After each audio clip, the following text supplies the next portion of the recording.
अब जैसे ही आप बात करोगे इस समाज में कि भाई पर्दा होना चाहिए या नहीं होना चाहिए, तो मैंने आपको भी बताया दो वर्ग होते हैं हमेशा। एक तो जो ये कहते हैं नहीं, पर्दा नहीं होना चाहिए। एक वर्ग ऐसा होगा जो ये कहेगा पर्दा होना चाहिए। लेकिन पर्दा होने के पीछे का तर्क क्या है? क्योंकि हमारे किसी भी वैदिक शास्त्र में इसका कोई वर्णन नहीं है, किसी ग्रंथ में इसका कोई वर्णन नहीं है, यानी कि प्राचीन भारत में कोई पर्दा नहीं होता था। स्त्रियां साफ तौर से शिकार अपने घर के पुरुष सदस्यों के साथ में खेलने जाती थीं, या बोले अपने पति के साथ जाती थीं, या हम ये कह सकते हैं कि वो युद्ध में भी भाग लेते थे। जैसे आपने रामायण में देखा होगा, एकई, उन्होंने युद्ध में राजा दशरथ के साथ ही तो थी, जहां राजा दशरथ ने उनको वचन के लिए प्रॉमिस किया था कि तुम कुछ वचन मांग सकती हो। हम आप अपनी देवियों के चित्र देखिए, तो आप कहेंगे कि हाँ, प्राचीन समय में भारत में पर्दा प्रथा नहीं थी। तो फिर भारत में पर्दा प्रथा क्यों विकसित हुई? तो भारत में पर्दा प्रथा विकसित होती है जो आपका 12th सेंचुरी है, 12वीं शताब्दी में, जब यहाँ पर मुस्लिम आक्रमणकारी आए। तो मुस्लिम आक्रमणकारी जब यहाँ पर आए तो उन्होंने क्या किया कि सबसे बड़े कारण तो ये थे कि भाई एक तो जो अपहरण होते थे, सुंदर महिलाओं को यहाँ पे जो आक्रमणकारी थे उन लोगों ने आपका उनका किडनैपिंग शुरू किया। धीरे धीरे धीरे धीरे ये जो है व्यवस्था अपनाई जाने लगी सब जगह पर। तो जब ये व्यवस्था अपनाई जाने लगी तो उसको फिर हम लोगों ने क्या मान लिया, एक सामाजिक प्रथा मानते हुए स्वीकार कर लिया। और हमने कहा कि जो पर्दा है वो उससे लाज बनती है, लाज, उसको लाज का प्रतीक हमने मान लिया, और उसको हमने मान लिया कि ये सम्मान का प्रतीक है।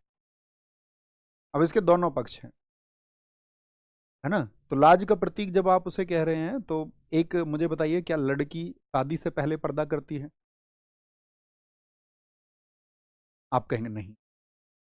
तो क्या आप ये कहेंगे कि शादी से पहले कोई भी लड़की किसी की लाज या सम्मान नहीं करती है?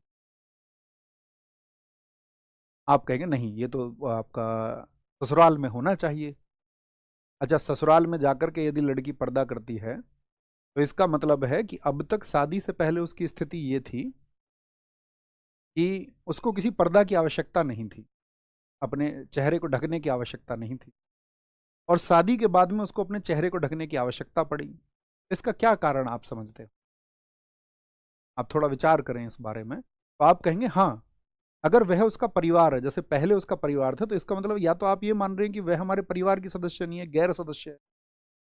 यदि आप उसे अपने परिवार की सदस्य मान रहे हैं, यदि उसका ससुर उसको अपनी बेटी की तरह समझता है, या उसका घर में जो भी बड़े सदस्य हैं वो उसको अपने बेटी की तरह यदि समझते हैं, तो वहां बेटी को तो फिर उस पर्दे की आवश्यकता नहीं है, क्योंकि शादी से पहले आवश्यकता नहीं थी। अच्छा, दूसरा फैक्टर ये है कि क्या सिर्फ पर्दा कर लेने मात्र से सही में सम्मान हो जाता है? या जो पर्दा करती हैं वो असम्मान नहीं करती? या जो पर्दा करती हैं वो झगड़ा नहीं करती, कलेश नहीं करती, कलह नहीं करती? तो पर्दा तो कलेश और आपका आंतरिक झगड़ों को नहीं रोकता है। आप सोच विचार करिए जरा अपने पड़ोस के बारे में। तो आप कहेंगे हाँ भैया, वो तो जिसको तो आपका घटना मतलब करनी है कोई भी घटित, तो वो तो पर्दे के अंदर से भी गाली दे देगी, घूंघट के अंदर से गाली दे देगी, या मतलब का आपका अपमान सूचक शब्द बोल देगी। इसमें कौन सा फर्क आएगा? कौन सा पर्दा थोड़ी ना रोक लेगा। तो ये मतलब आपको उसके लिए तार्किक होना पड़ेगा। फिर भैया मुस्लिम धर्म में, फिर वहां पर बुर्का, हिजाब आदि चीजें, जैसे कि आप देखते होंगे अक्सर बहुत सारे देशों में बुर्के पर बैन लगा दिया जाता है। दरअसल में ऐसा नहीं है, कि बुर्का इस्लाम की शुरुआत है।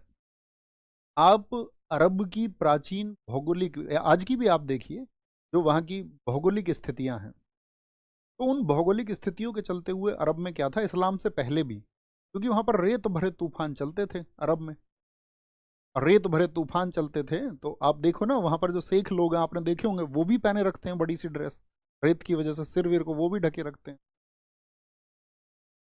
है ना? वहां पर तो कोई आवश्यकता किस चीज की हुई? तो आप कहेंगे वहां पर धूल आदि चीजों से बचने के लिए आवश्यकता हुई, तो उस तरह से चलन में आया।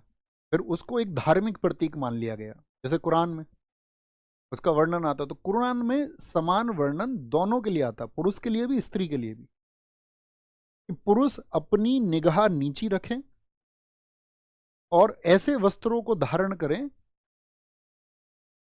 ऐसे ऐसे किसी भी लिबास को वो धारण करें जो अनैतिक ना हो, हया में ना आए। और ये ऐसा नहीं है कि पुरुष, यही पुरुषों पर भी लागू हो, पुरुषों के लिए भी ये बात कही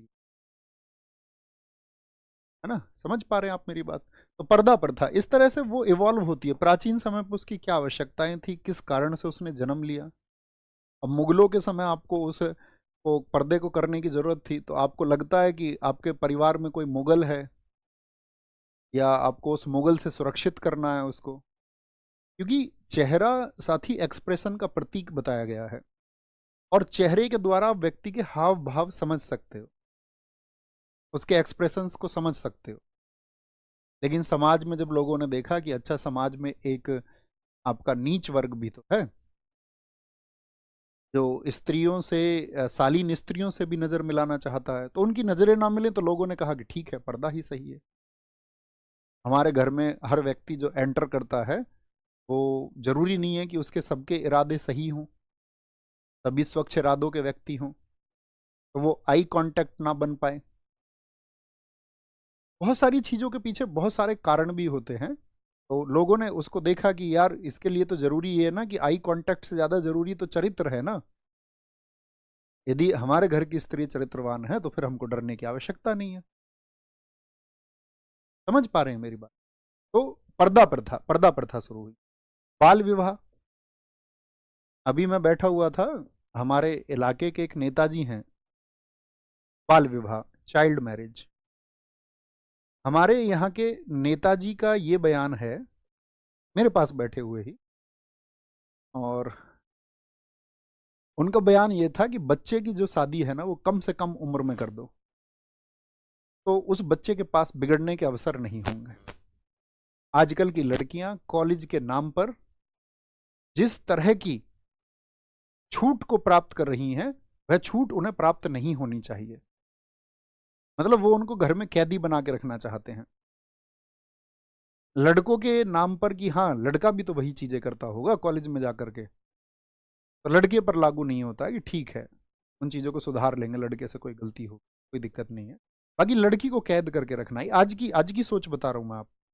और ऐसा नहीं है उनके पास पैसा नहीं है, जिन व्यक्ति की बात बता रहा हूँ वो काफी मतलब धनी व्यक्ति हैं।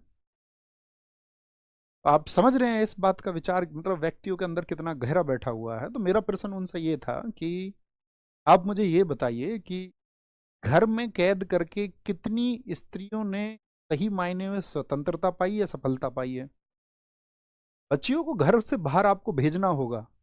एक तरफ हम अपने हिंदू धर्म के 16 संस्कार बताते हैं, हम कहते हैं कि बच्चे की जो परवरिश है, या बच्चे का जो जीवन है, उसके संस्कार पर निर्भर करेगा कि उसको क्या संस्कार दिए गए हैं। तो यदि किसी ने कल कोई गलत चुनाव कर लिया, तो फिर तो उसका कारण आपके संस्कार होने चाहिए, कि हमको तो यही सिखाया गया कि भाई, या व्यक्ति के संस्कार उसको जैसे दिए जाते हैं वैसे ही घटना करता है। तो किसी ने गलत कल निर्णय लिया, तो सीधी सी बात है, उसको तो फिर गलत संस्कार दिए गए। ऐसा नहीं होता ना। आप कहेंगे अच्छे संस्कार देने के बावजूद भी कुछ घरों के बच्चे गलत दिशा को पकड़ लेते हैं। बहुत खराब घरों में, जहां पर संस्कार जैसी चीजें ना हो, तब भी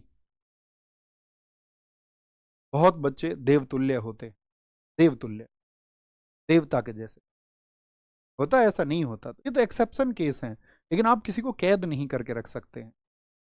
तो बाल विवाह में क्या हुआ, कम उम्र में, जिस उम्र में ना तो लड़के को समझ है कि परिवार की जिम्मेदारियां क्या होती हैं, अर्थ का क्या महत्व होता है, धन का क्या महत्व होता है। क्योंकि प्राचीन समय में चीजें चल जाती थी, प्राचीन समय में व्यक्ति के ऊपर उतनी जिम्मेदारियां नहीं थी। एक आपका जॉइंट फैमिली होती थी, खेती मुख्य व्यवसाय था। तो जो 16 साल का लड़का खेती में करेगा, वही 25 साल का लड़का भी खेती में कर सकता था, क्योंकि शारीरिक योग्यता लगती है। इवन जो 16 साल का लड़का था, वो 40 साल के व्यक्ति से ज्यादा परिश्रम खेत में कर सकता था। समझ पा रहे हैं? लेकिन आज के समय में मुख्य व्यवसाय खेती नहीं है। आज 16 साल का कोई लड़का जितने धन को उत्पन्न कर सकता है, तो उसके अवसर बहुत कम होंगे, उसकी समझ बहुत कम होगी। पहले समझने के लिए निम्न चीजें थी, एक समुचित, अगर हम ये कहें आपको, एक संकुचित रूप से रहना होता था, एक गांव भर से जीवन जुड़ा हुआ था, एक संयुक्त परिवार उसमें होता था, लोग समझाने के लिए होते थे, और खेती से उत्पादन करना उसके लिए आपका एक संयुक्त प्रयास होते थे, है ना। तो बाल विवाह आज के समय पर क्या है, धीरे धीरे एक कुप्रथा बना और इसमें झोंका गया। स्त्री की दशा आप जानते ही, आज के समय में देखिए आप, कंडीशन ऑफ वुमेन, आज भी समाज में वो वर्ग, वो हैवान मौजूद हैं जो लड़की को सिर्फ और सिर्फ आपका एक देह की वस्तु समझते हैं, कि वो तो सिर्फ घर में चूल्हा चौका करने के लिए है या बच्चे पैदा करने के लिए है, उसका जन्म तो प्रजनन के लिए ही हुआ, है ना। तो ऐसा माना जाता है, नहीं आपके यहाँ पर बहुत लोग, हाँ उन लोगों की बात हम कर ही नहीं रहे हैं। आप समझिए, आप कभी ये मत सोचना कि हमारी ये सोच नहीं है। अगर आपकी ये सोच नहीं है तो आप पुनर्जागृत लोग हैं, आप रिवाइव हो चुके हैं, आप पुनर्जीवित हो चुके हैं, चाहे वो आप अपने प्रयास से हुए हों या आपकी जो पिछली पीढ़ी है उसने उसके लिए प्रयास किए हों। अगर प्रयास आपने किए होंगे तो आपका माहौल दूसरा होगा। लेकिन हम बात उनकी कर रहे हैं जो उसका शिकार हैं, जिनको लगता है कि नहीं, ऐसा नहीं होना चाहिए। जबकि आप जानते हो महिला सशक्तिकरण के लिए सरकारों के बहुत प्रयास हैं, लेकिन अभी व्यक्ति की जो सोच है उसके अंदर नहीं आया है कि समाज जब सशक्त होता है तो इसका मतलब है किसी भी आधार पर महिला के साथ में जो है भेदभाव नहीं होना चाहिए, चाहे रूप हो, चाहे आपका किसी भी आधार पर आप कॉन्स्टिट्यूशन को पढ़ते हैं, चाहे लिंग हो, चाहे जाति हो, चाहे रूप हो, किसी भी प्रकार का डिस्क्रिमिनेशन अर्थात भेदभाव नहीं होना चाहिए। तो जो अधिकार पुरुषों को प्राप्त है वो स्त्री को भी प्राप्त होने चाहिए। पुरुष यदि 4 व्यापारों में आपका असफल हो जाता है और उसके पास नए मौके तलाशने की चीजें होती हैं, तो कोई स्त्री यदि किसी क्षेत्र में सफल नहीं हो पा रही है तो उसके पास भी अन्य विकल्प मौजूद होने चाहिए, एक पुरुष की भांति ही। समझ रहे हैं? तो स्त्री की दशा, कंडीशन ऑफ वुमेन, ये सब घटनाएं जब हुई तो एक सुधार की आवश्यकता हुई या नहीं हुई, मुझे बताइए, हाँ या ना? हाँ या ना? सारे लोग बताएंगे, आप कहेंगे जी भैया सामाजिक कारण रहे। इसके बाद में धार्मिक कारण, रिलीजियस फैक्टर्स, धार्मिक कारण क्या क्या रहे? तो उन धार्मिक कारणों में रिलीजियस फैक्टर्स,